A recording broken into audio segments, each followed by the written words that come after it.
Catan has 6 types of resource cards. Resources provided by the hexagon cards can easily be understood. The hexagon represent the places where you could get those kinds of resources in real life. To give an example, a forest produces lumber and a desert doesn't produce anything. Development cards also have a pretty self-explanatory design.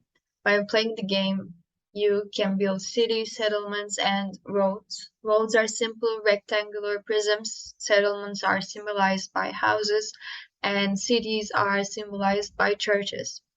The island is surrounded by the sea, and I think this adds to creating a calm environment. This is also supported by the online version of the game with music. Lastly, hexagonal resource cards are pretty satisfying to place. The first mechanic of Catan is laying out the game board. By placing the hexagons and number tokens randomly, players can create more variations of the board, and the game can become more fun because of the randomness. During the first round, players place one road and one settlement. Placing the settlement near different kinds of resources is more rational. In the second round, the order of the players place their settlements get reversed. This way, all players can get an equal chance at settling on the places they wanted. To get more resources, you should place your settlements around numbers with higher roll odds.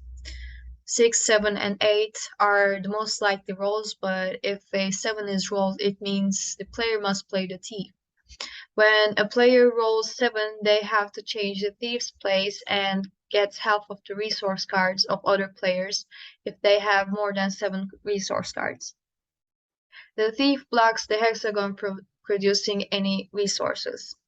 For the thief to move again, another 7 must be rolled, or a player can use a knight card.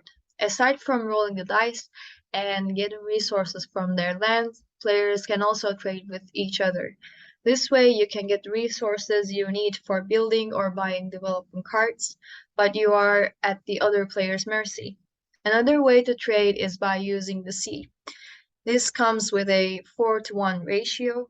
Building settlements near ports can give you discounts, and after that, you won't be needing the other players. My biggest problem with the game was that it relied on the chance aspect too much. Placing your settlements around hexagons with high odds for that dice rolls is more logical. Even though you settle with considering these odds, at the end of the day, the game relies on luck.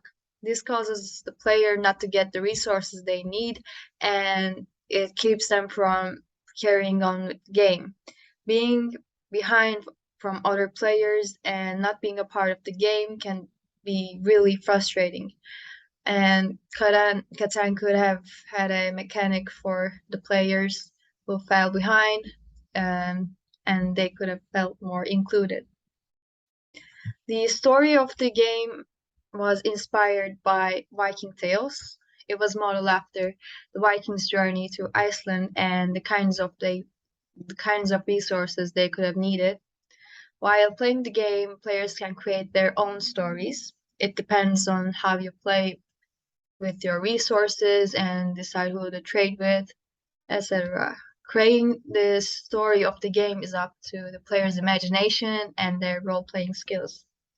The technology of Catan consists of a game board, dice, and tokens. The game board is composed of hexagon-shaped resource cards, and the resource cards are surrounded by the sea. An online version of the game is also available by the name Catan Universe. While you need to rely on the almanac while playing the original board game, the online version of Catan follows the rules for you. I think this takes away from the experience of learning the rules and playing the game yourself.